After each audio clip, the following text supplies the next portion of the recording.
Ladies and gentlemen, welcome to Panel Session 6, Restoring Deterrence in an Era of Revanchist Powers.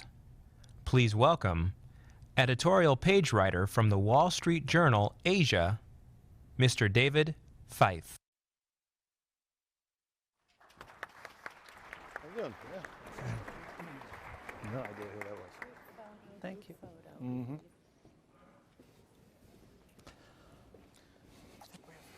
Got the photo. You're going to photo. We gotta do Photo, a group team photo? Yes.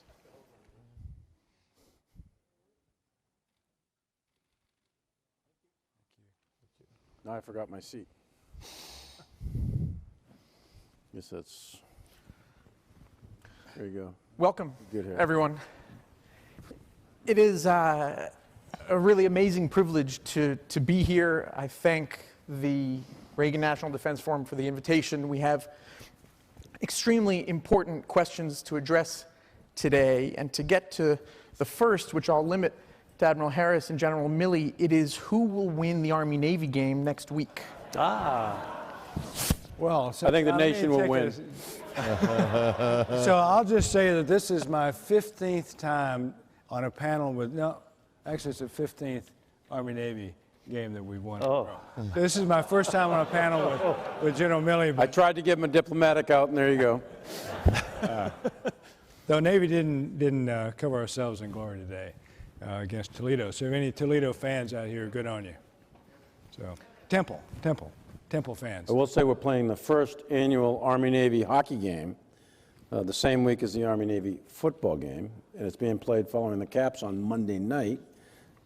Admiral Carter, who's the superintendent of the Naval Academy, will be coaching Navy's team, and I will be coaching the Army team. So we'll see who prevails in that game as a prelude, and fighting will be authorized. So Admiral Carter's call sign, he's an aviator, is Slapshot.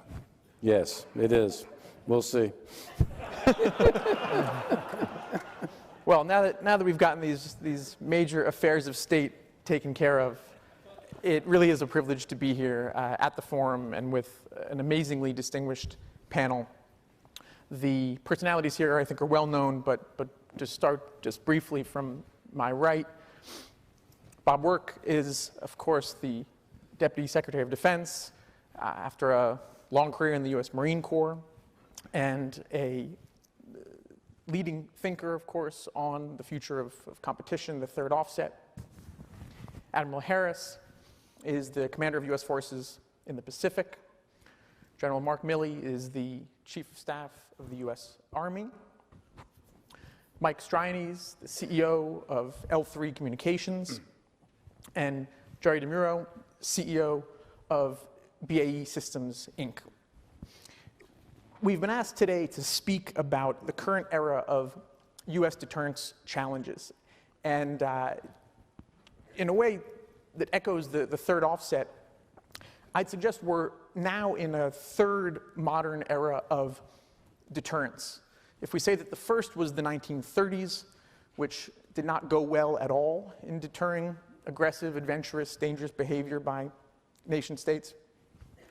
The second would have been the Cold War, which is generally seen as a success of nuclear deterrence, although there were some exceptions around Dean Acheson and the Korean War and the like.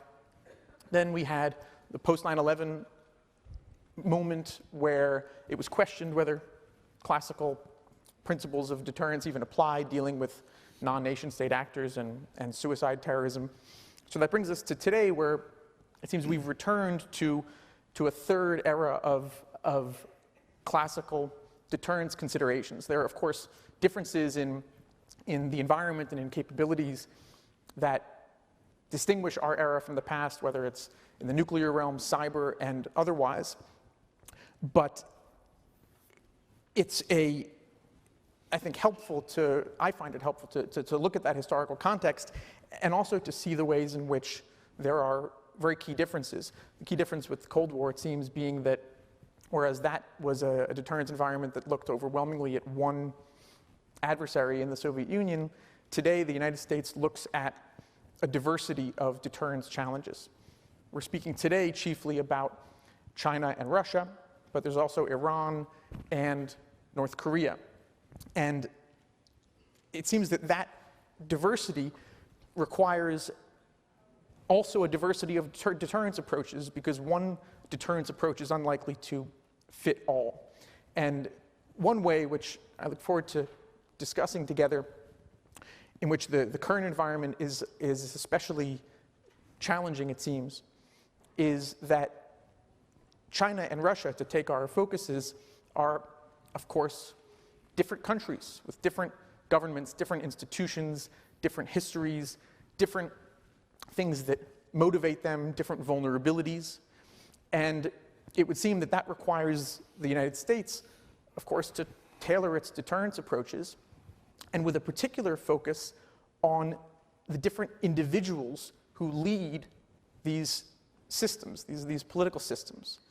Because to speak about capabilities alone in talking about deterrence would run the risk of missing the personal and psychological aspects. And just as different individuals are motivated differently in affairs of the heart or art, they're also motivated differently in perceptions of risk and national interest. And it seems that with Kim Jong-un, with Xi Jinping and Vladimir Putin, of course, in the case of China and Russia, it's important to look also to the individual personalities and institutions when we take these deterrence considerations into account. It's not just business, it's personal.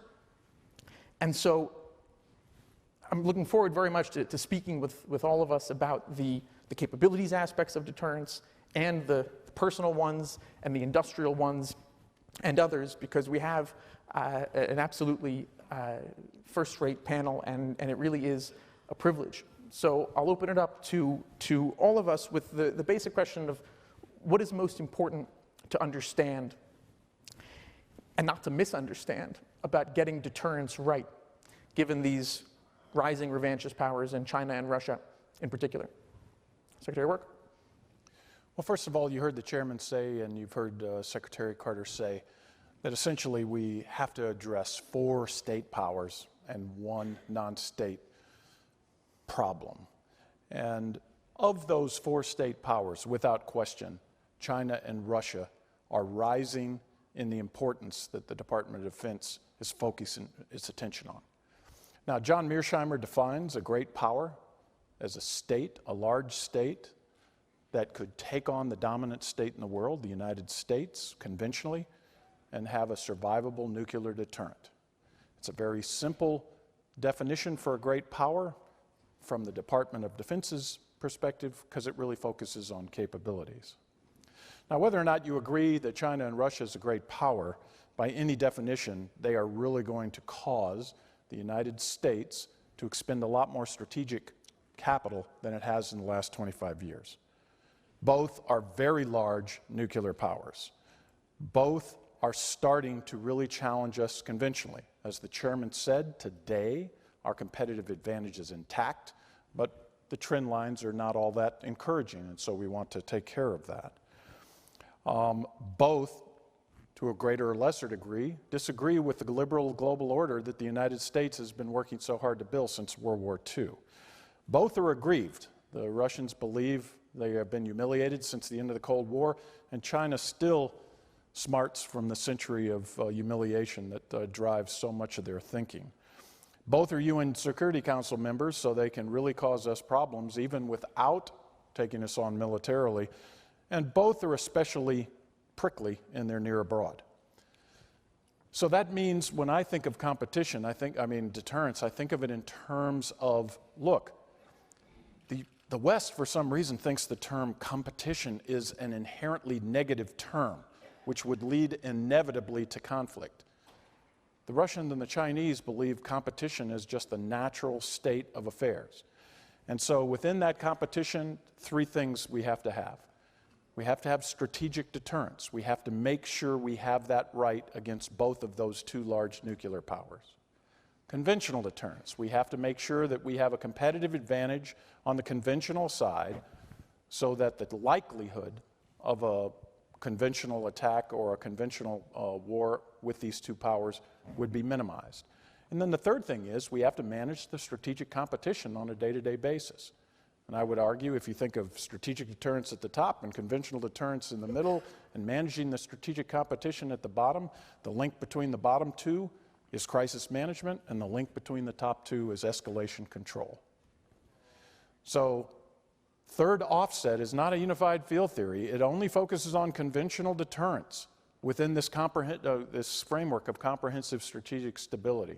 I look forward to the questions on that.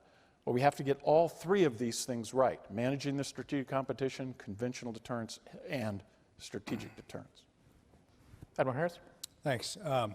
So here we are in the Reagan Library, and President Reagan said one time that we cannot be innocents abroad because there's no innocence abroad, or something like that. And I think that kind of lends itself to how I look at deterrence. So I've read all the deterrence theories, Thomas Schelling and all those guys, and it's pretty complicated stuff, more complicated than I'm used to articulating, because I'm from the South, if you can't tell already.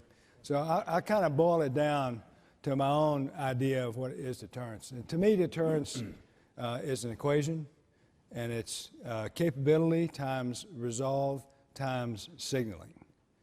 And that becomes deterrence. And if any of those things on the right-hand side, capability, resolve, or signaling, if any of those are zero, then you got no deterrence.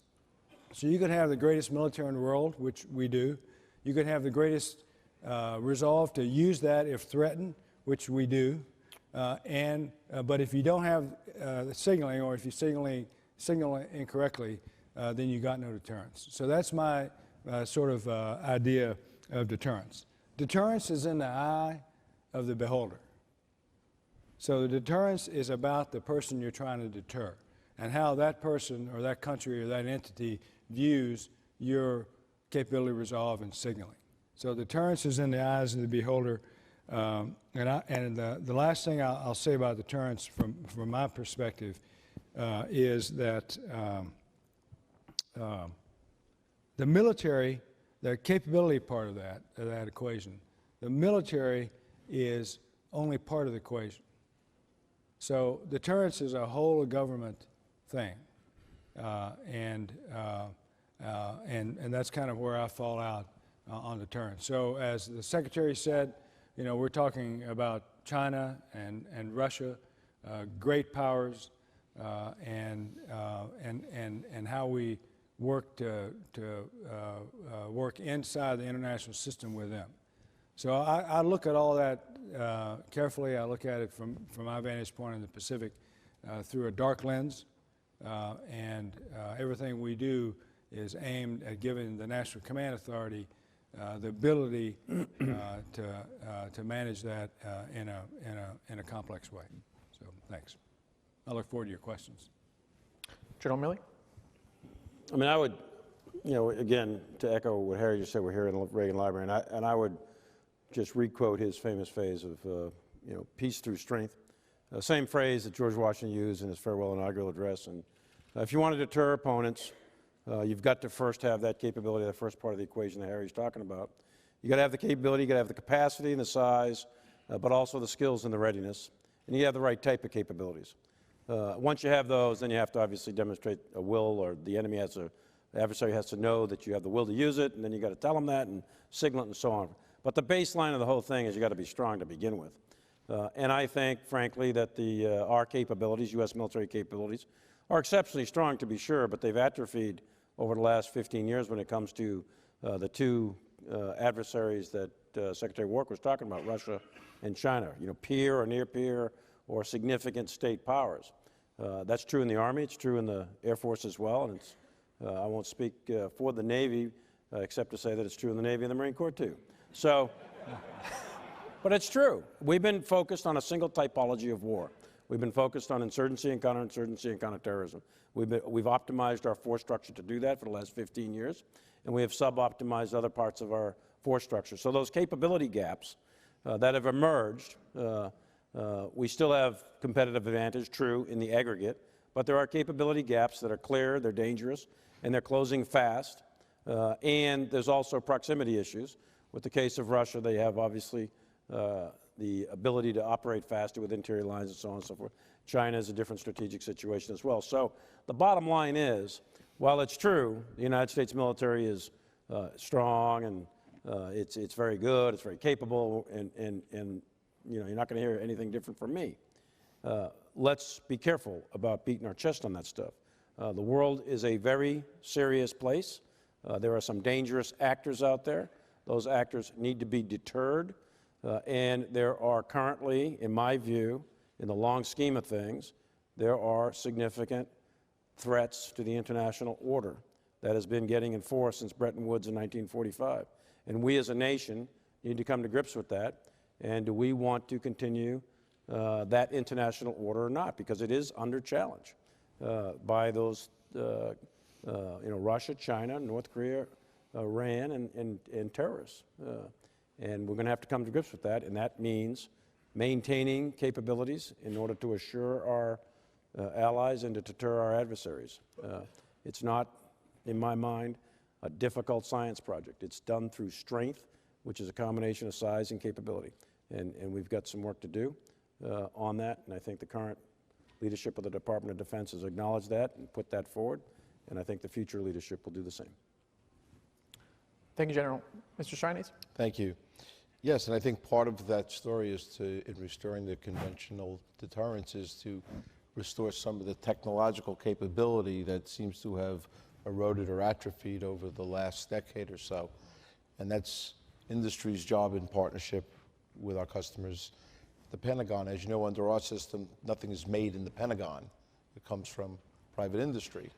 Yet our adversaries generally are running state-owned companies where there's a lot more speed and flexibility in doing whatever it is they need to do. We, on the other hand, are dealing with stakeholders, whether it's shareholders and a host of others in a highly regulated environment, which is just how we work. But part of restoring the technology is going to involve the will to adequately fund the budgets. We've gone through a terrible situation known as sequestration over the past 7-8 years that has done a lot of damage, not only to the industry that we operate, but also to the perception of the U.S. willingness or seriousness about maintaining its technological advantage. It was always the objective to own the night. Now we seem to be sharing the night because others have caught up with us. And we need to get all those advantages back. And we in industry are very committed to that. I think just to quote a number, just to know how bad were the last 7-8 years? Well, I think as an industry, we've probably lost, the number I've seen banted around was 1.7 million employees, just because of all the downsizing. And not only do we need to attract that workforce back, so we were able to surge if we needed to surge again, but we need to get young people attracted into the STEM programs so we can get the best and the brightest into this industry. And one of the ways we've been dealing with it has been some partnering with some very smart companies here on the West Coast and bring some of those commercial practices into the aerospace and defense industry just to help us get innovation and technology inserted into our products faster to help close this gap. So that's part of what we're doing and how we're looking at the problem. Thank you. Mr. DeMuro? Well, extending on what Mike said, industry's role is really essentially to be the arsenal for our military. Whatever that vision is in the national security strategy and whatever the military needs, essentially it relies on a free market that we have in the United States on the aerospace and defense, for the most part, industry.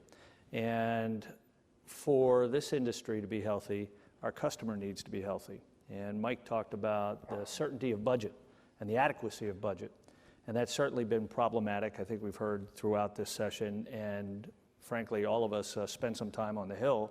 I think we're seeing bipartisan recognition that at a minimum there needs to be greater stability, if not increases in the budget, so that we can get at some of these readiness issues as well as the mid and the long-term equalizing of the threat where perhaps we've lost some ground. So first and foremost, I would say for industry to be able to help our customer and to help the mission of deterrence that we're going to talk about, We need a stable budget, but it needs to be robust. So first step, get rid of the caps, stable budget so priorities can be established.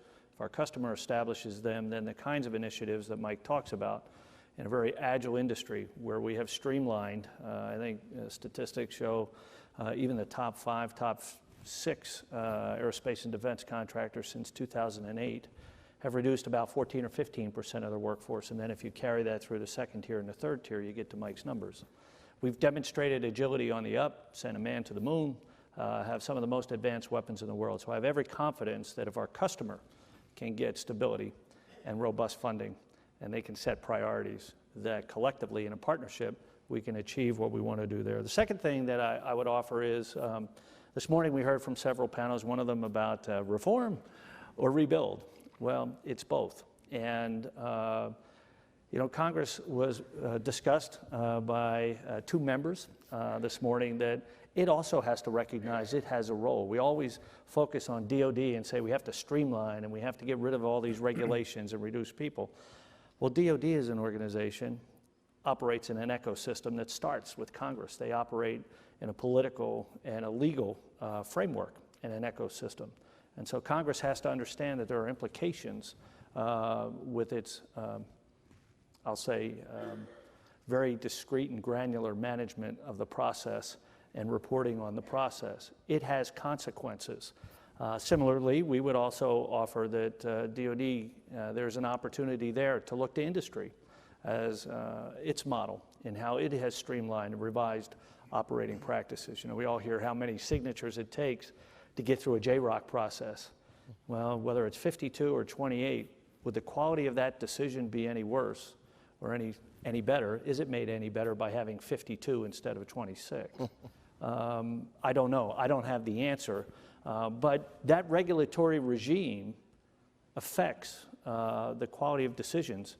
And we have gotten very transactional in our business and looking contract by contract, regulation by regulation, the most recent IR&D rule, without really understanding the implications of that for industry, which operates in competitive capital markets, as Mike alluded to.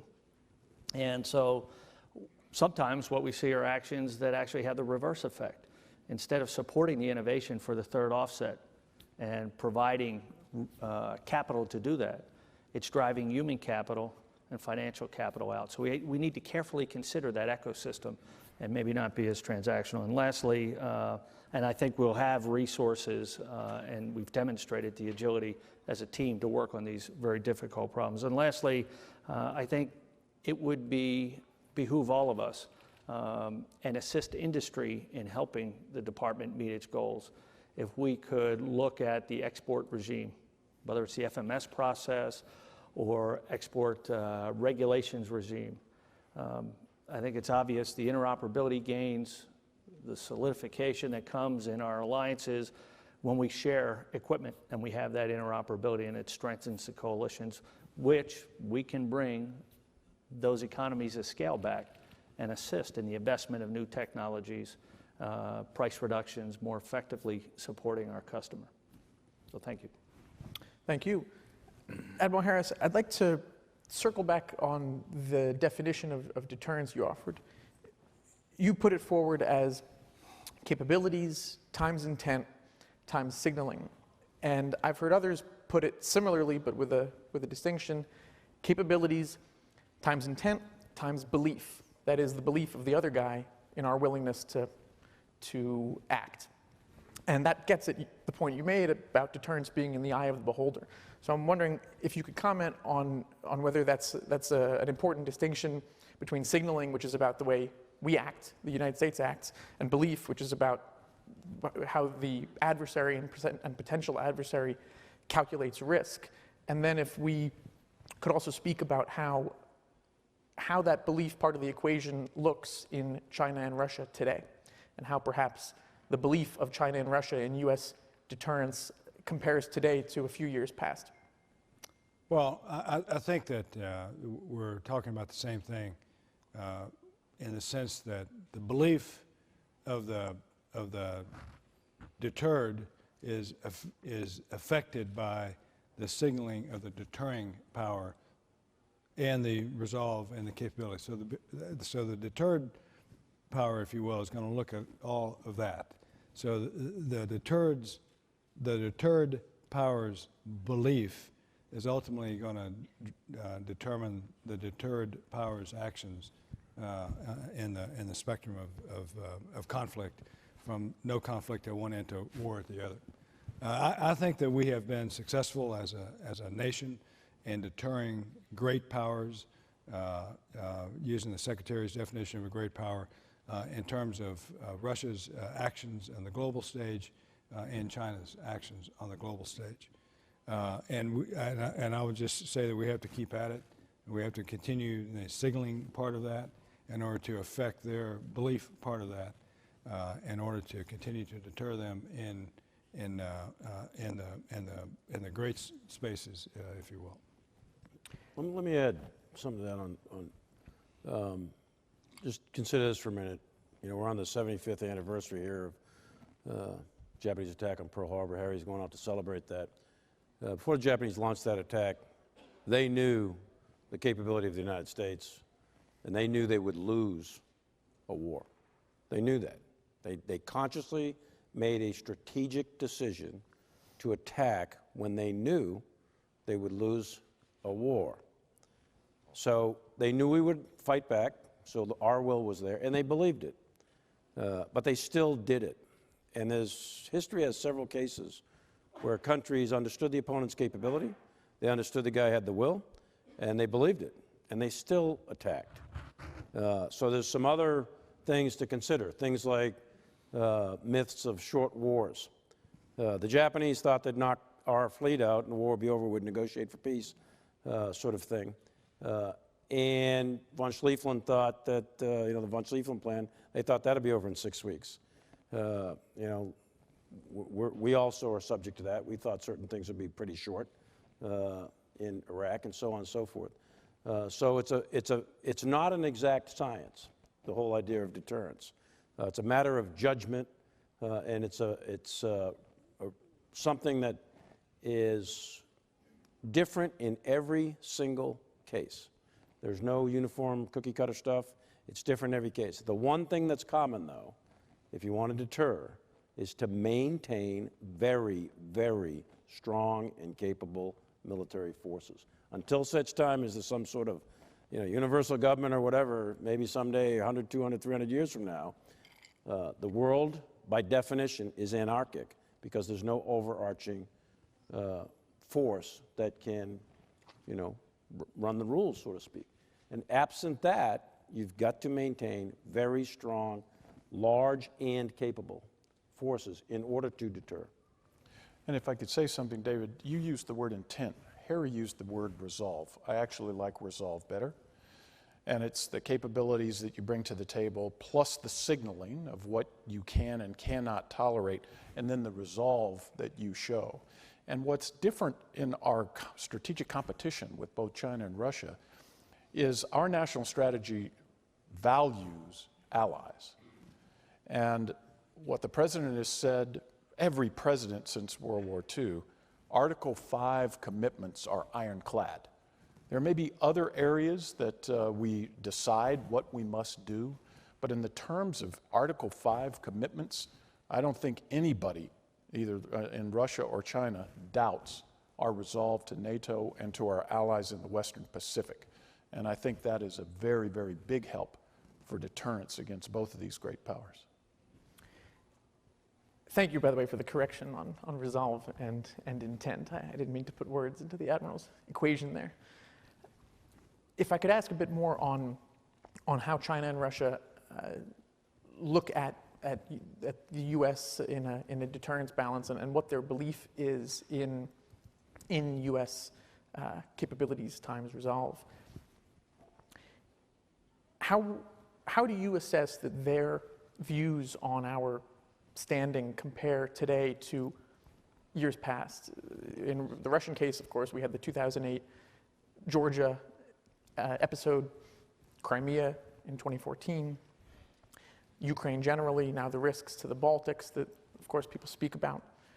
In China, similarly, the last few years have seen in the South China Sea some unprecedented moves, and in East China Sea, certainly presence that's growing and growing.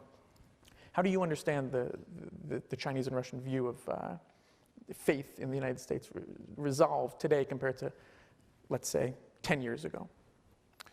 Well, I know for certain the Chinese conception of deterrence is on demonstrated capabilities. I know for certain that the Chinese and Russians are both trying to copy and duplicate our level of jointness. I know that they're trying to gain technological parity. At this point in time, I am confident that both Russia and China believe that the United States, as the chairman stated at lunch, has a competitive advantage today. Now, they may be looking at the trend lines, and we're looking at the trend lines, and we're trying to both make judgments on how to make sure that American overmatch remains. But at today, I believe they do believe in our resolve for Article 5 and commitments to our allies, and I do believe that today they believe we have an advantage. Now, the irony is that is forcing them to put a lot of money into capabilities, as the chief said, and so the trend lines are what I think concern the Department of Defense. You know, how do we make sure that we keep track and make sure that the trend lines at the end of 10 years still have them thinking that we have a competitive advantage? If we could step back and look in a grand strategic sense about China and Russia, what would we say their goals are? And Secretary Work, I think you mentioned this in your opening remarks.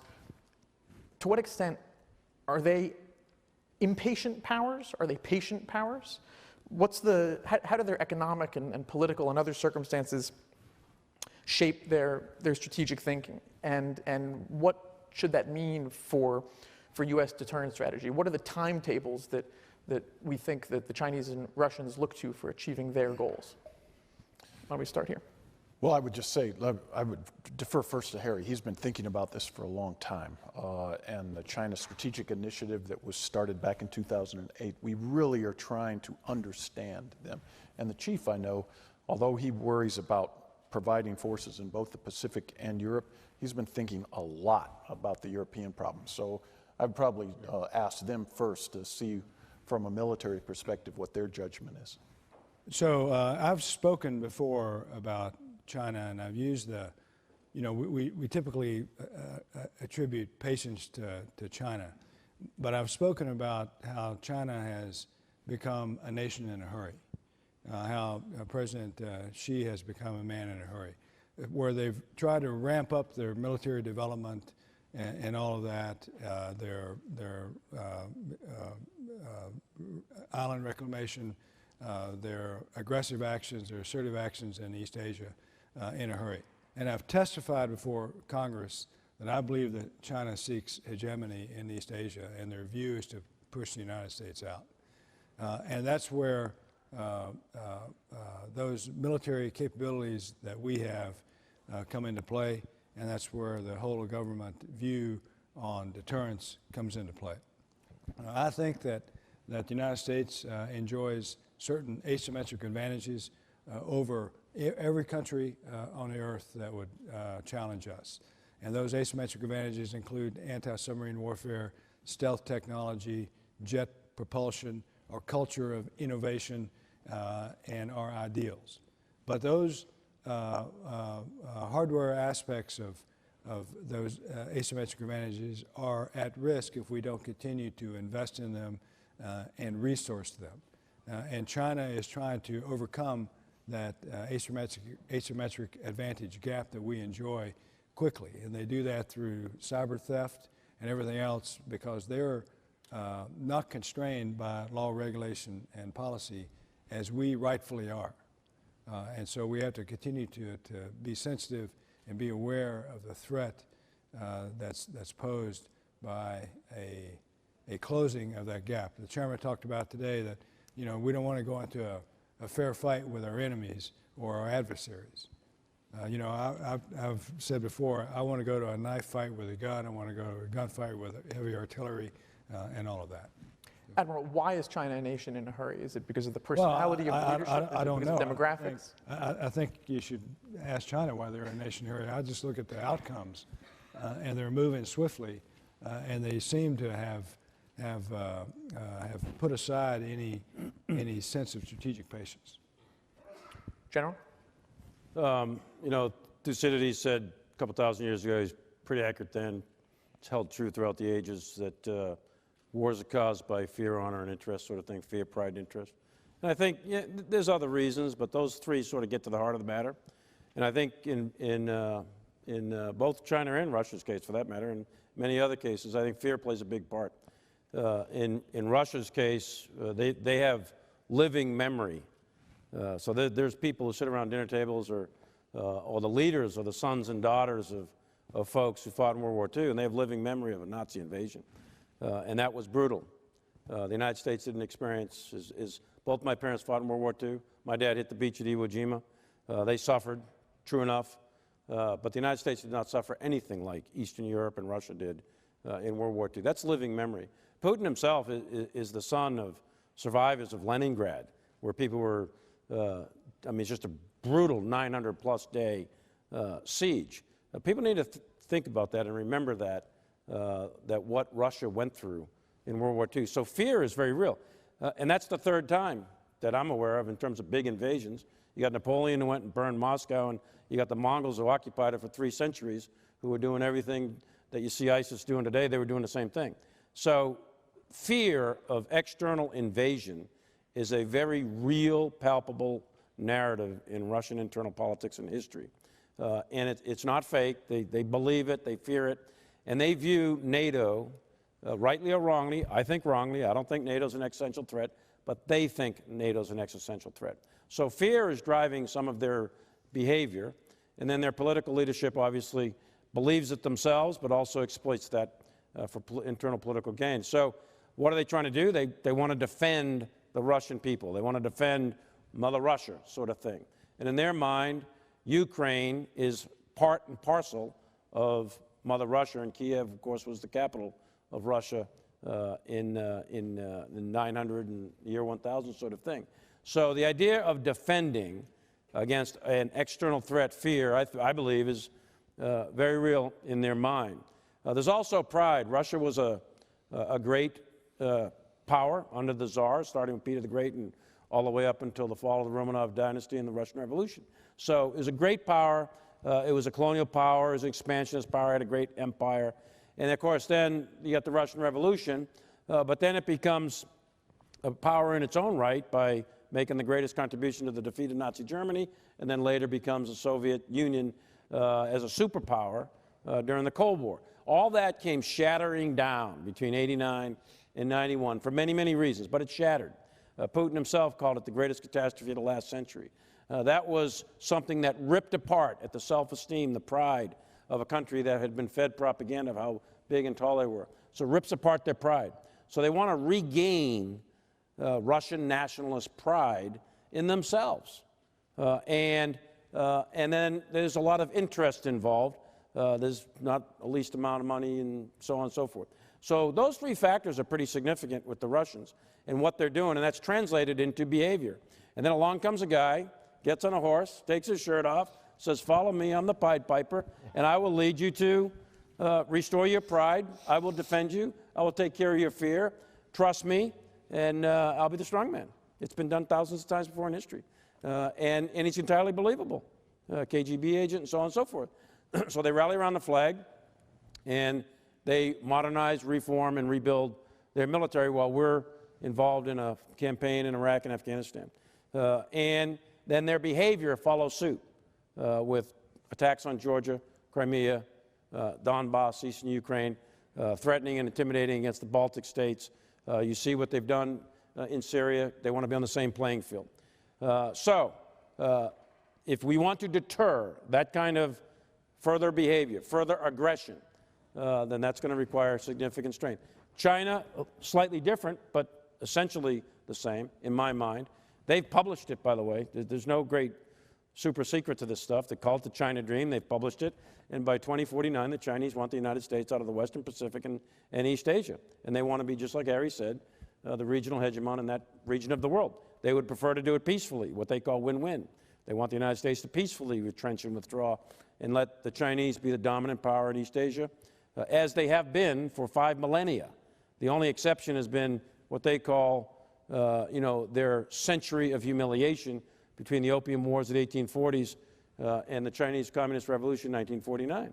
So they want to restore what they think is their rightful place in the world. They're on a roll since 1979 in their economy. Following economic shifts in power like that, military shifts in power happen. That's what we're seeing. The modernization of the Chinese military is incredible, and it's incredibly fast, and it's happening. So they want to do it peacefully, win-win, but they are preparing to do it violently if they need to. So again, if you want to deter, there's a lot of diplomatic action, signaling, et cetera. But the baseline of all deterrence is a strong, capable military. It's a peace through strength sort of thing, in my view, in both cases. Only thing I'd like to add, David, is what the chairman said at lunch, a lot of people, I hope they understand what he was saying. He said, and this is why I think we have deterred Russia and China conventionally. He calls it adversarial competition below the threshold of military action. And the Russians are expert at this, and both the Russians and the Chinese are investing a lot of effort trying to break our alliances, because both in Europe and in Asia. And so this adversarial competition below the threshold of military action goes back to what Harry was saying, how important this is for our government to really have a strong strategy on how to approach and defend or approach and deter both of these two big powers. Mr. Strianes, I'd be interested to have you expand on your remarks about the differences, or the similarities, but I assume chiefly the differences between the American defense industry and its relationship to innovation and to government, and the Russian and Chinese cases. How do they compare in how they work, how they're organized, and how they look to create capable platforms? Well, sure. I think that our advantage, first of all, is the great people we have that work within our industry in terms of their technical capability. But there's a lot less impediment for an entity to behave in any way it needs to achieve its objective if it's state-run, and the objectives are both the same. In other words, we need to create a GPS-denied environment, and we want it in 6 months, and you'll do everything you need to do to make it happen. And if we have to get 2 companies or 5 companies working on it, that's what they do. They're able to control the resources, the ways and means of production, to achieve their objectives. Whereas in our system, as you know, many of us are publicly owned companies, and we have shareholders to answer to, and when things don't go well, you have shareholders and you have activists to answer to, and it becomes a very dicey environment. So,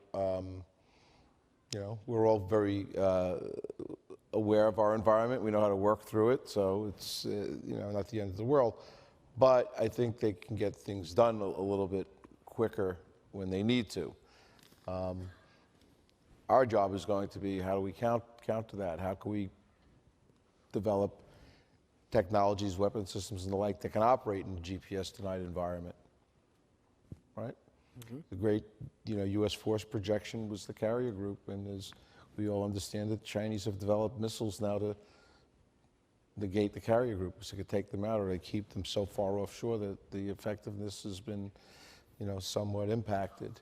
Well, so I would challenge that. I'm just repeating what I read in Defense News. So I'm sorry, but in any event, the point is, there's been challenges made over the last 8 years to places where the U.S.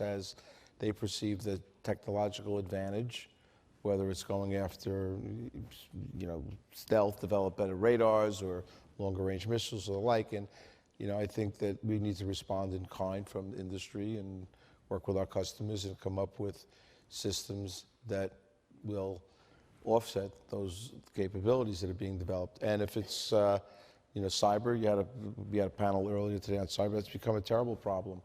It keeps happening over and over and over again, and there doesn't seem to be a solution at hand right now, but it's something that's going to have to get dealt with. And again, as an industry, can't drop everything and everybody focus on one problem, because we all have, multiple customers and other obligations to deal with. So the model doesn't necessarily work as fast as theirs may at times. David, if I might, I would offer maybe to expand on Mike's point. We're looking at an 8, 9, 10-year time frame here, where we've had two particular adversaries who have been very, very focused in what they're trying to address, what the threat is, what they want to accomplish technically, force structure, et cetera.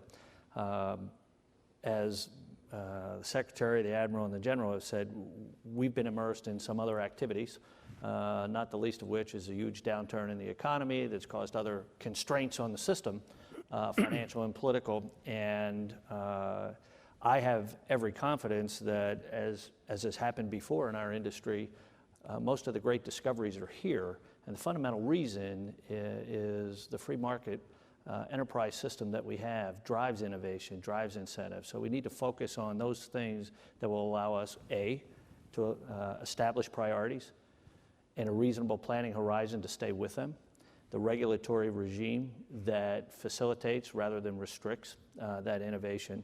And just as we do in the pharmaceutical industry, all the way through financial instruments that are created, credit default swaps, those sorts of things. That kind of free market approach, when you provide the right environment and the right reinforcements, is tremendously powerful. And it will be again. And I think that's what we're arguing here for. Things like the third offset and those initiatives, let's institutionalize in the budget, in the process, so that we can really drive to whatever priorities can come out of a long-term budget, whatever those 4 or 5 or 6 critical things are. We put a man on the moon.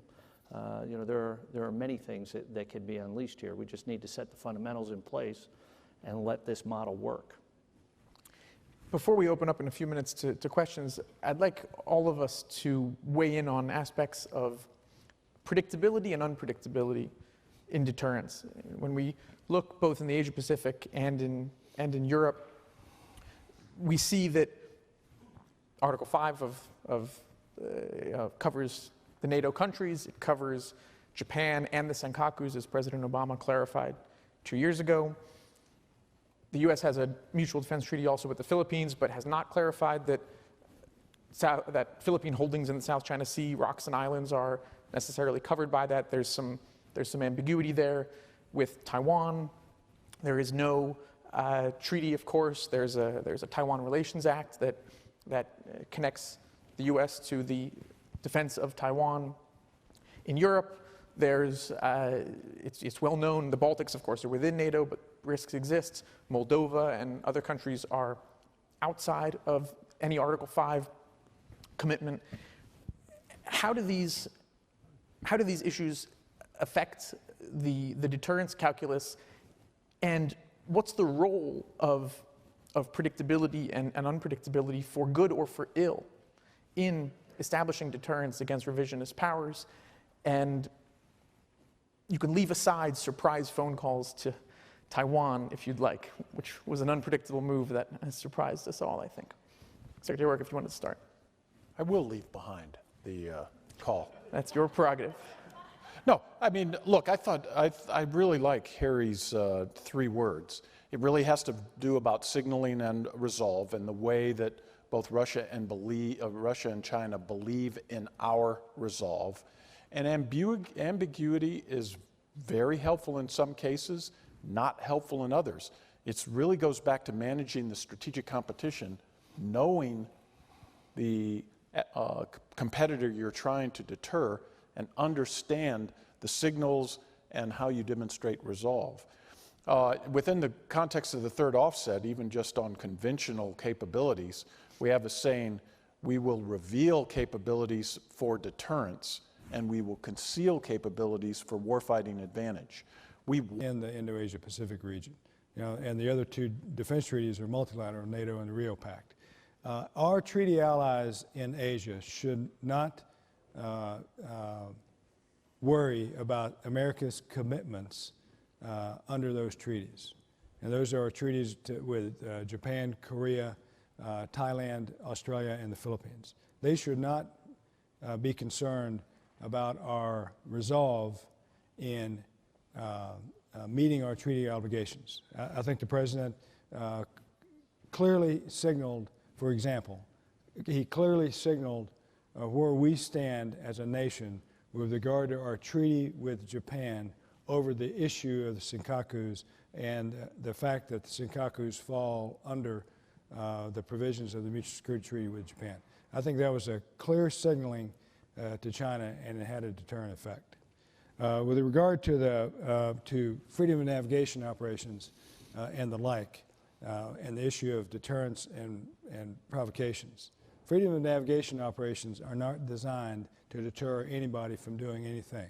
Freedom of navigation operations are simply designed to do just that. They are designed to exercise a nation's freedom of navigation in international water or over it, in international airspace. And so if you don't exercise your freedom of navigation, then under international law, you might lose that freedom of navigation over whatever issue it is. The Secretary of Defense has been very clear that the United States will fly, sail, and operate wherever international law allows, and that means we must exercise that freedom to fly, sail, or operate wherever international law allows. And that's the purpose of freedom of navigation operations. It is simply to exercise our right to operate wherever international law allows. General Milley? I agree with both Secretary and Harry about sometimes ambiguity is good, sometimes being clear is good, and all that kind of stuff, especially at the tactical or even operational level. But at the strategic level, I think clarity is more helpful than lack of clarity. And I think a question that needs to be asked and answered right now is, what's America's role in the world? General Dunford was asked at lunch, if you had a magic wand, what would you ask for? That's how he answered it. He said, I would like consensus as to our role in the world. And why is that so important? It's because from that answer to that question, what's America's role in the world, derives all kinds of things like sizes of your forces and capabilities and so on and so forth. It's a really critical question. It's been answered for 7 decades. It was answered in 1944 in a hotel in New Hampshire in Bretton Woods when we just suffered 100 million dead between 1914 and 1945 in the First and Second World Wars. And the United States said, that's not happening again. We're not doing that. So we gathered everybody at that New Hampshire hotel, all the diplomats, and everybody hung out for a couple, 3 weeks, and they all wrote paragraphs and chapters to essentially the rules of the world. How's post-World War II going to be run? Because we're not doing this again. We just did it twice, ain't happening over again. So he wrote the rules, and America wrote those rules. All the other diplomats from all the other countries signed up to them, but America wrote it. And those rules were the rules of the, quote, free world, the Western world, up until 1989, and then they expanded essentially to the rest of the world. Some people don't like those rules. Some people don't like that, quote, international order, and they want to revise it, revisionist powers, and they're out there right now today. So the question that we have to ask and answer to ourselves, as it relates to deterrence or anything else, is, do we like those rules? Are we comfortable with them? And do we want to keep them? And if the answer to that question is yes, that's a really expensive proposition. And we're going to have the capabilities and the forces to enforce those rules. And you're going to have the will, the posture, the presence, the capacity, all of it, if you like those rules. If you don't like those rules, and you're okay with someone else writing the rules, that's okay too. That's a national decision. It's not asked and answered by the military. It's asked and answered by the presidents. It's asked and answered by senators and congressmen. It's asked and answered by the people of America. That needs to be asked and answered, because from that, you figure out what it is you're willing to fight for. And we've made this mistake before. At the end of World War I, Britain, who was the enforcer of the rules, was laid waste, and the United States backed away, didn't step into the breach, and you got what you got in the 20s and 30s, and it ended up in World War II. And then we got it again post-World War II, when Dean Acheson comes out and says, nope, South Korea is not important, draws a line, thank you very much. And then grandfather calls up Stalin and says, green light, Roger, green light, go. And boom, you got the Korean War in your hands. And Truman jumps in. Saw it again with April Gillespie when she tells Saddam, hey, Kuwait's not that important. Roger that. Green light, go. Boom. So signaling and being consistent at the strategic level matters. And knowing what you're willing to fight for, knowing what you stand for, knowing what your role in the world is, that's fundamental to deterrence. It's fundamental to our military. And I personally think we need to ask and answer it, clarify it. Normally that happens every 4 years in American politics. We've been answering it one way for 7 decades. We need to answer it again now. I think it will be answered, and I think we'll be in good shape once it's answered. Mr. Strianes, what about predictability and unpredictability in procurement, budgeting, R&D, and also what about some of the surprises we've seen in recent years, procurement difficulties with major platforms coming online, the F-35, LCS, and others, hacks of avionics, of major systems? How does that affect deterrence? Well, the predictability of budgets, we think, is central to being able to execute what we need to do in an effective and efficient manner. It allows us to hire and retain the people that we need, and it actually will show, future workforces that it's a stable industry to come to work in, not one that will experience layoffs every few years because of contracting budgets, depending on who's in office at the time. I also think that in and of itself, the will to fund the military objectives is a deterrent. So, one, it makes the business more predictable and it makes it more efficient. And in terms of the system's proprietary data, if you will, I think companies have addressed that risk in many different ways, but we seem to be able to, and if it means it doesn't reside on a network any longer, it resides in a safe somewhere, well, for now, that's what it'll have to be. But, the crown jewels are not going to be exposed out on a vulnerable network system as far as, I can see. So it's the way we're dealing with it, and I think that's how most companies are dealing with it right now. Mr. DeMuro? Yeah, clearly, as we talked about, predictability from the strategic level through the budget provides stability in the industrial base. If you don't have that, it undermines the industrial base and the ability to come back and do what needs to be done. It undermines the will to invest, right? There's 4 things we can do with earnings. You can invest in capital. We can invest in IR&D or B&P. We can give dividends or go buy back stock, right? And we've seen a lot of the latter too, and I would argue it's the lack of stability, the lack of predictability is a function of that. It's not, or is a factor in that. It's not the determining factor. Lastly, I just go back to the point that Mike made. We in industry, over the last 10 years have come to appreciate even more our obligation in the cyber domain, right? We always talk about space, land, sea, but we're part of that battle.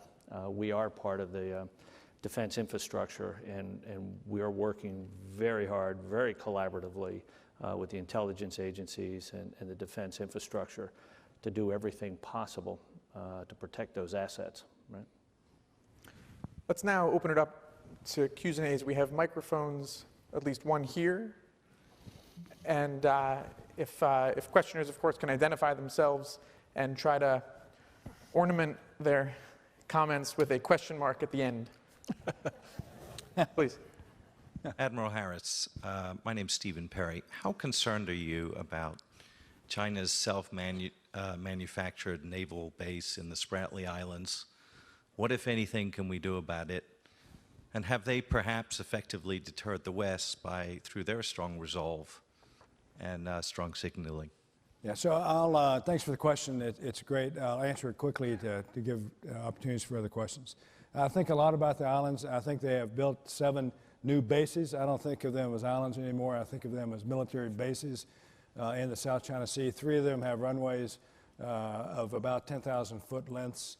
And we have to now, I have to now, as a military commander, think about those bases. I do not think they have deterred us at all. I think those bases are, in a conflict scenario, they've given us 7 additional targets. If you know what I mean.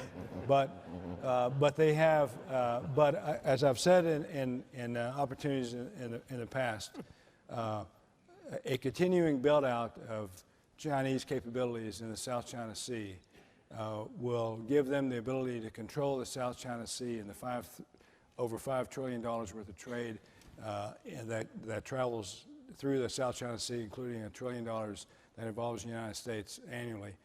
It will give them the means of controlling the South China Sea against any scenario short of war with the United States, which no one wants, including us.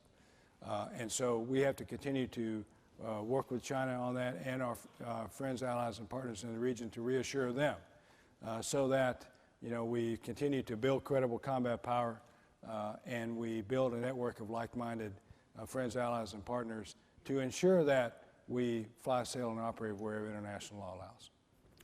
Let's, if we could, take these 4 questions together, and please keep them brief. Thank you. John Harbour with National Defense Magazine. Since we're out in California, I thought I'd ask you all about DIUX. For the military officials on the panel, have you seen any tangible benefits from this initiative yet? And to the members of industry, how do you view this? Do you see it as a positive thing, or do you see these commercial companies having sort of an unfair advantage with this fast-tracked acquisition tool? I think I was out there just a few weeks ago, in fact, to check on exactly what you just asked, tangible benefits. Frankly, candidly, it's a bit early in terms of tangible benefits. They haven't been stood up very long. We're not going to see, this isn't the kind of stuff you sprinkle magic dust on and you get magic solutions.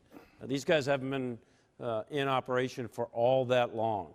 I think it's a very good idea. I think there's some tweaks to it. I've provided some of that feedback back to the Department of Defense. I think it's a very good idea. It should be sustained, and there's a good initiative there because we need to accentuate and accelerate innovation for the application of some commercial products out there for the military. There's no question in my mind.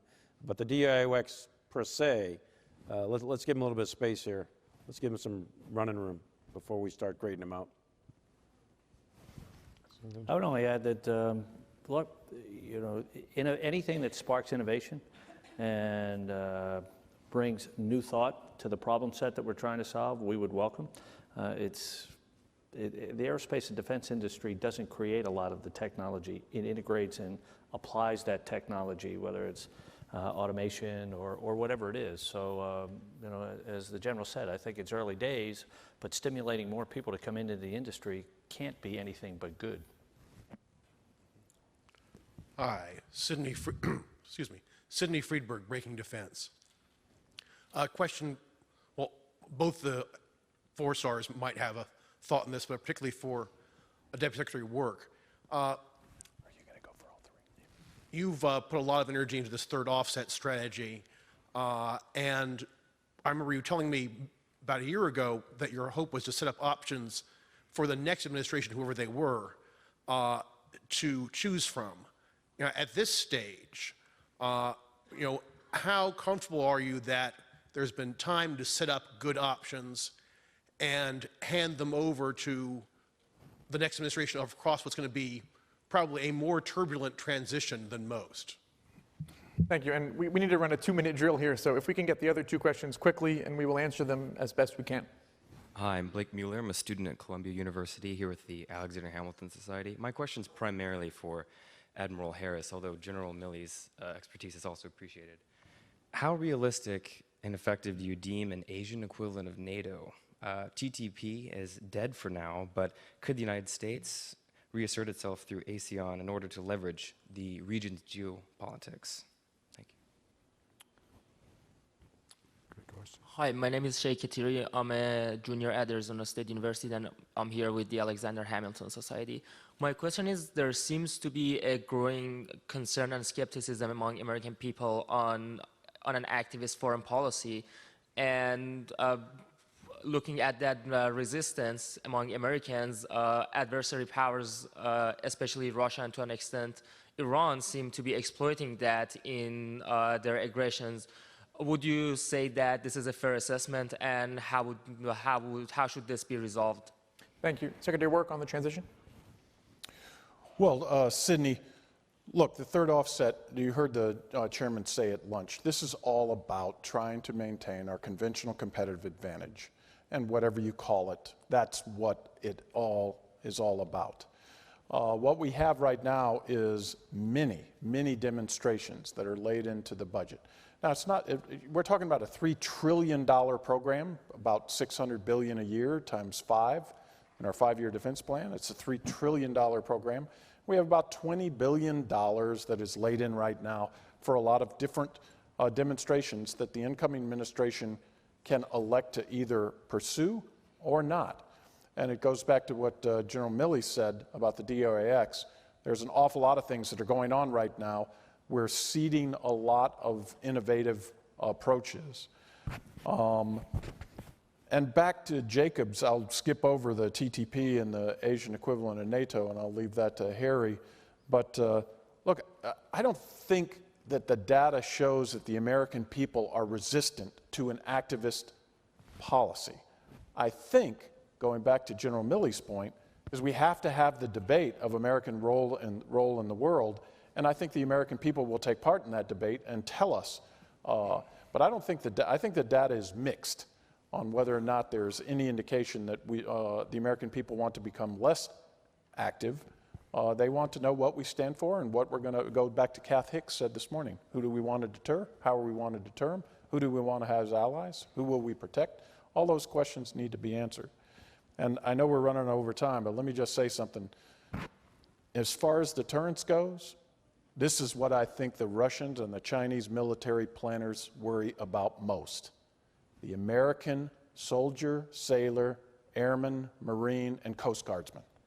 There is no other military, none, not in the history of our planet, that is as innovative as these people. And if I was a Chinese or Russian military planner and I started to crank my little deterministic model and say, wow, I think it's time to take on Americans, sooner or later the model's going to freeze up because some young American is going to say, hey, why don't we do it this way? And they're going to whisper something into General Milley's ear and to Admiral Harris's ear, and they're going to say, yeah, let's do that, because it will ruin their day. So, look, I got to tell you, be rest assured.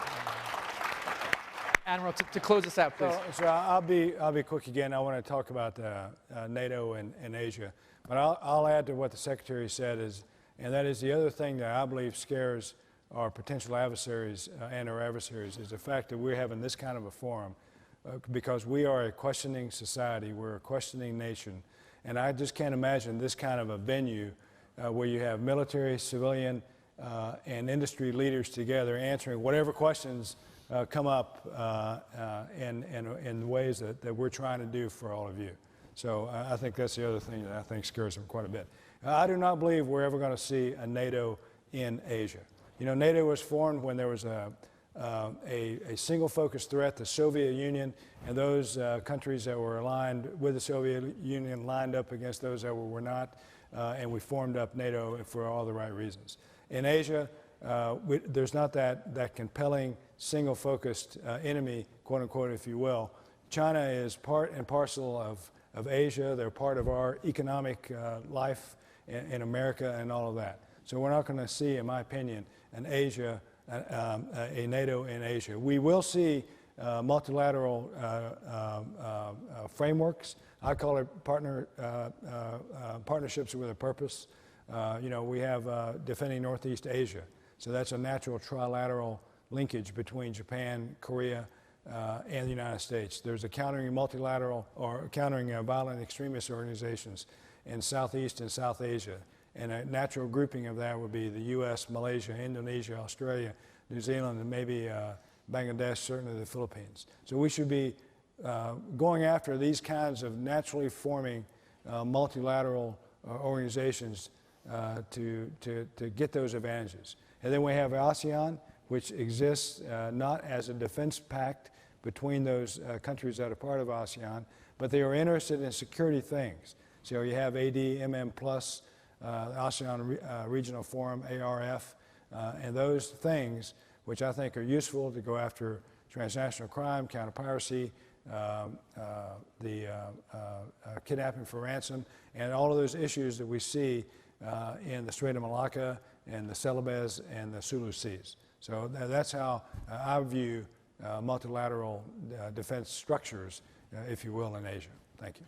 Thank you, gentlemen. Thank you to the Reagan Foundation, and thanks to all of you.